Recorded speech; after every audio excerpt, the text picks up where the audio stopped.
Hello dearies.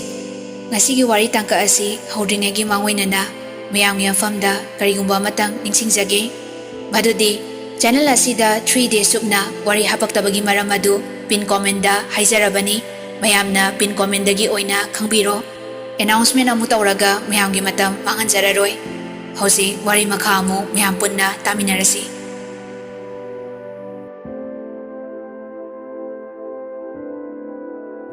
Chak toklaba matungda thauba amadi abe thabal mangalbu yengminari.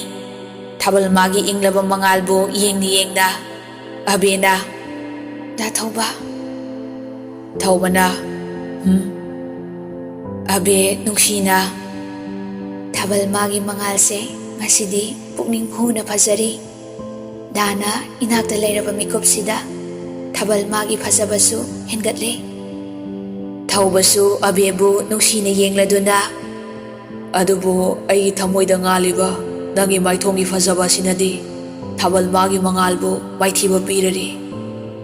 Abe mapi ira chenduna da thauba karigino da thaubana aibu asuk nungsibiriba. Sindhariba pi adu thaubana nungsina deithopiduna aina haksang oijarabasu nangna thawai ne gidi. Nangna mangalni aigi mamlaba punsigi nangna aigi sorni sor hondana karamna hingani. Abena thaubada munna yengjaraduna da thauba ai dawu yam nungsiye. Thaubasu abebu mitpham hongdana yengjarakli dasu nangmu thawaidagi hena nungsijaye. Abena da thauba thaubana abena ngasidi aigi thawai haksang da thaubada sinajagi.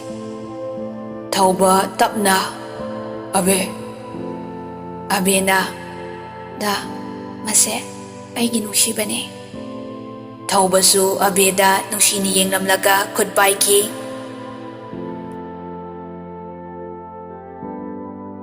Ahingi matamni abe tumba yajada thaubagi mathada ngathaduna hibri. Thaubana abe nang yumdagi mapan thokanuko. Abena Thaubana babagi hidak soibi yadabani da sum paisa tharakani babana hanganuko.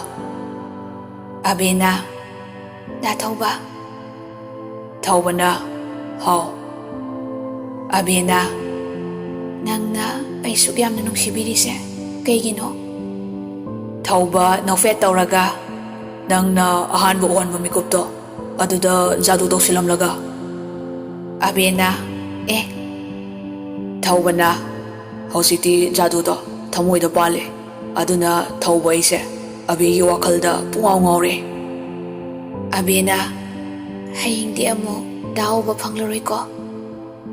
Thaubana maikose adu hairaga mabani photo kapminari.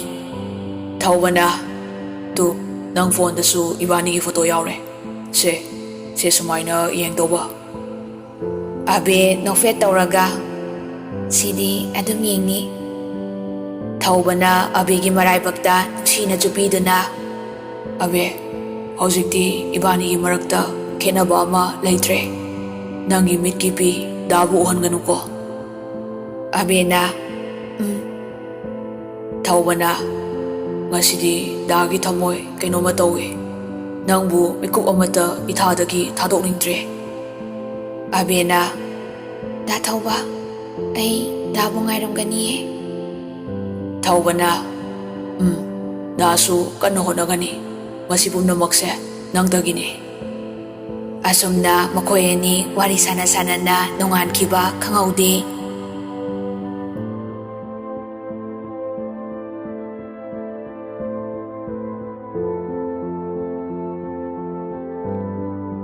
Ayuki matamni thaubasu chatnaba loisiladuna kunjogi manakta changlakli. Thaubana baba nasa amuk chasarukige adu hairaga kunjobu khurumjari. Kunjona mai pakpo oyu tekta kaidana mafam aduda yaubo oisano. Thaubana oisage baba ado matam naina hidak singdu chabiyu ko baba. Kunjona Baba soidana chagani. Abena, da thauba, ai tindopige. Babani thongalda thokminarei. Abena, da thauba, aidi dagine haibada karisu piningai leitreda. Thauba nofet tauraga. Mamal yamlaba khudol ama dadada sinarabadudi. Madudagi henba khudol kari leiribage. Abe mapi ira chelei. Thauba nungaitana. Abe, dana chalamdaida nangi mitlugi pi uduna chatpa pamdiye. Abe nofet tauraga. Kapide, thinglani eda. Thaubana abegi makhutta paisa khara sinarami. Abena, da. Thaubana, babagi awatpa yengo. Ai biki hoida paisa sum tharakani. Babagi hidak walhan bayadiko. Abe hoi haibagum mangakta magnomi. Thauba tapna. Abe, da chalukige. Thaubasu mai leithokduna tarakliba mitki pidu lona deithokduna gari tongkhatkre. Abesu thaukiba gari adubu piranga iroinana yengsawi.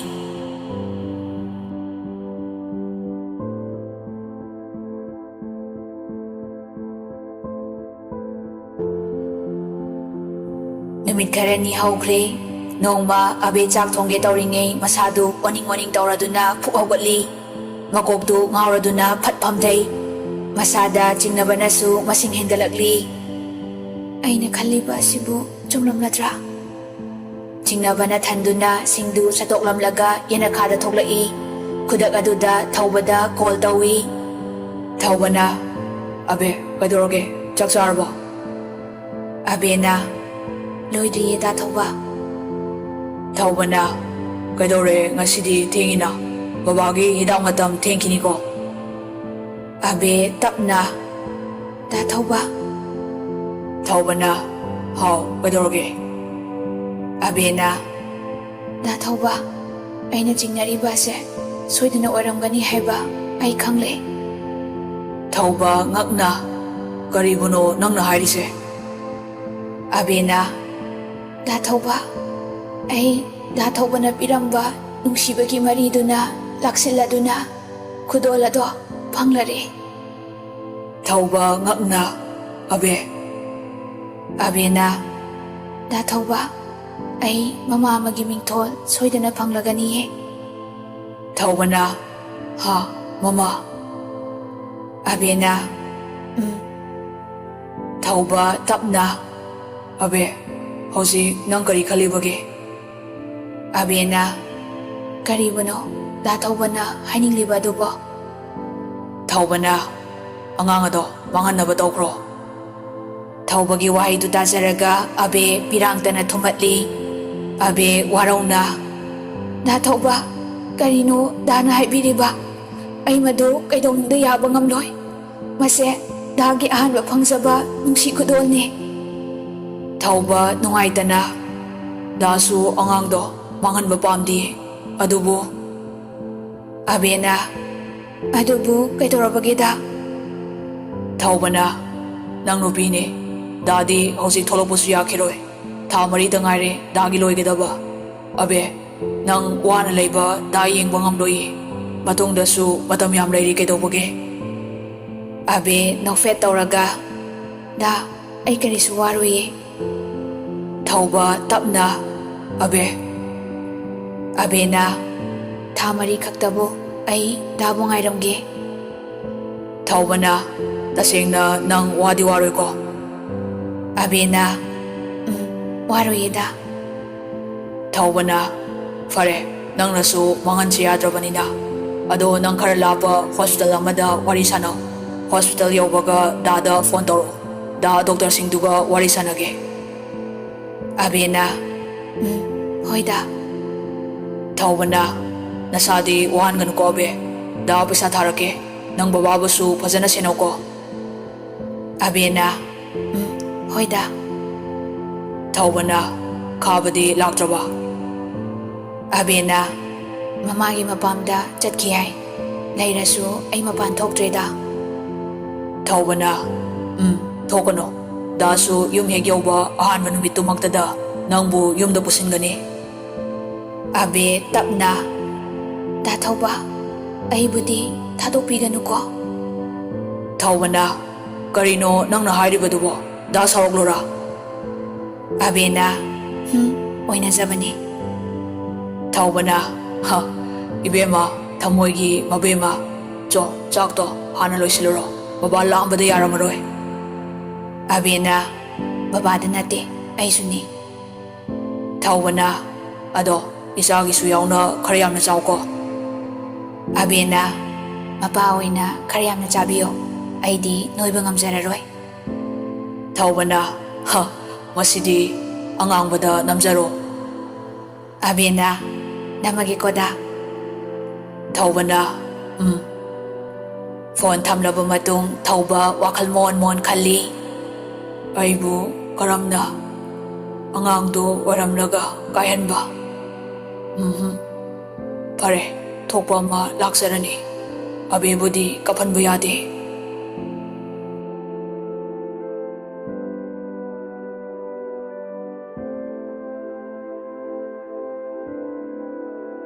Matamdi asum hausinkibana.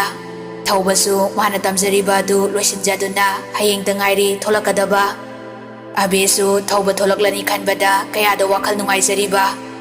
Somdana ahingbina. Moiba, yare, lebi holo. Ay chasarage. Ahingbi sauna dramen bu yengduna harii. Dramenda, mama, ngakta di ngayu kaidobage. Wano wabane, isawo irango. Ahingbina, pare, isaduna hairamba potune lawba chaliba, lebi holo. Ado hairamlaga pet haidokduna chatkre. Dramenda, waidum sange, ngakta pothauge, ngakta wo ngaibi adrabadi. Dramen sauna lauduna lehawi. Ahingbi kaithel yauraduna potchaising laujari. Paisa pige haina hek beg hanglubadadi. As, loiredana. Aidi paisa haba beg tu kauramledana tauribasidi. Potpham phambi aduna. Kaidore ibema. Ahingbina, aigi paisa haba khaudu kaujaramle. Hayeng paisa thinjarakpa yagadra. Potpham phambi aduna. Hera ibema. Jogor wairo chadana akhoi sibu karim khandaba sadana paisa yawaga oina leibiro. Ahingbi matha sana. As, kamdongni sidi. Ahingbi nungaitani yengduna leiringaida nakandagi leisabi ama leptuna hairai. Ima, kaidobu yaubirage. Ahingbina, ibema, atai karisu nate. Hayengdi ichanupa miramdagi thunglani. Ichaduna pamjaba insangdo leirambani. Adubu imagi singaudo imungda kauduna thanamle mirolga leijadabaga. Leisabi aduna popham phambi duda onchinduna. Ine, kya tabirage? Popham phambi duna chamri yankai tare ibema. Changwa sabi ma lauthokduna popham phambi aduda pirambi. Leisabi duna ahingbida amu onchinduna hairai. Imagi bharadi yaubirabo. Ahingbina, imagi khutadi lupa amata paidre. Lakpagidi mapagi khutagi purakpane. Potpham phambi duna halakpa lupa yankaidu lauraduna. Yarani, si oiradi. Leisabi duna, ima, adudi ahimu chasarukige. Ahingbina, bema, kainomda. Leisabi duna, kay tapigadaba. Ahingbina, isagi mingbu. Leisabi duna, ima, ahimingdi bema kawe. Ahingbina, nungsina. Sakka onthoknasu chanakredako. Isagi puksel angakpani. Adubu karamna paisase nangonda amu pirakani. Bema nokfet tauraga. Imagi ichanupaduda aini hensangse bijabane khanbiro. Yarni ima, nasamu yausarukige. Ahingbina, hoi, isasidi mai pakpo oyuko. Bema na, oisage ma. Bema arakpo oto ma phaduna chatkre. Ahingbina, kanagi masabu oirigaba. Onthoknasu ingna chamna ngalidako. Pukselna marolama chauriba. Ahingbi bemabu yengduna mathanta sonjahawi.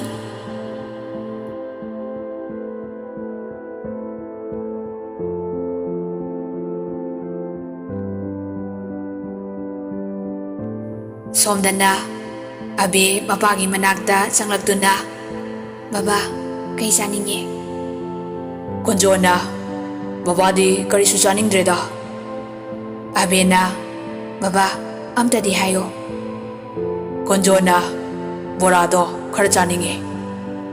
Abe na, Baba, thuna halake, lerukige ko. Kunjona, Abe mapabu haifet inglamlaga thokre. Kunjo mathanta sonjahawi. asuk nungsikraba isase kayada minungsi leitana mirairuriba. Adubu babage abe, baba kuine isagi nakta leiba ngamgani thajadre. Abesu harauna thoksarakli. Adubu thongal hekan thokpaga khaba madi thanil leptuna leirami. Abesu hainada khabagi mapa phatlanduna chatli. Khabana, abe ngaiko warimta sanakise. Kauribadu tasinada adumak chatli. Khaba abegi mangtamna praprap sangsilaktuna. Aina haisi kanadano. Abena, da khaba kay haige haibano. Khabana, aina hainingliba wasidi nasana khanglabane. Abena, adugi oirabadi hanagum ngasisu hongba naidraba pakhom adudamak phangani. Khabana, abe nang nungsimanbagi ai ngasisu phathari. Aibu amuk hanna sawonge khangano. Abena, da khaba ay ngasi pao da khaba bo ibung ama oibagi minungsi natana atay karisu khanba ngamdri. Ngamsu ngamoy. Aisu thamoy pale nungsiba masak khangi. Khaba sauna makhya chiktuna. Oi, nangdi aigine, aigi khangabra, ai khaktagi. Ngangnari tan saduda Reina su pakhatna chensilai. Abe, nangdi sida kaidoramliba? Abena, babagi bora leiba laamani chasilao. Thanilna, abe nang nupini, bhai na haisare haibagi matik aduk napol karibado noma soidana namittagi napi tana lelakhini. Abena, da Thanil, aina kaptuna lelabasu da khaba budi ai nungsiba ngamloi. Khabana, bhai ai kanano haibasu utpataredana. Khaba sauna khudombi thilaga. Oi, aduga asimasu khango. Kariguma nangbu aigi oiba phangdraba kanagisu ohenba phangaloi. Nungsibagidamak mi hatpa ngamni. Adu haramlaga sauna chatkre. Reina na sakta singsiga kaidoon sinaruino. Abena, thongal sida leirambani. Reina, ay yam pakhatle. Kaigumba ay dagi maphamdagi lapkhrabadi kamdogani. Reina na, chohe, mana kaidong ngamdoino. Akhoi leirisidi. Ado da thobado hayeng tholaklani haibro. Abe nokfe toraga. Hayeng dana dum mayumda pusilagani haye. Reina na, laose nathanda chatkano. Mabani punna borayon phamda chatminakre.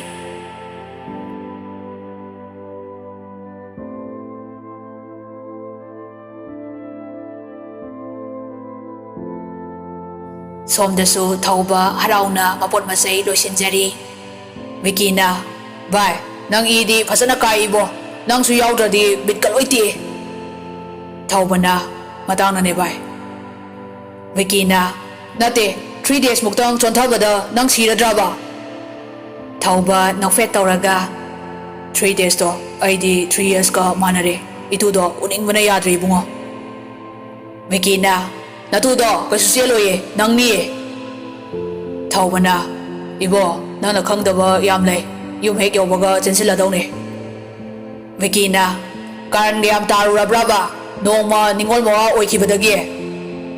Thaubana, ha khaningba kalo ngaiko mamai ko lai.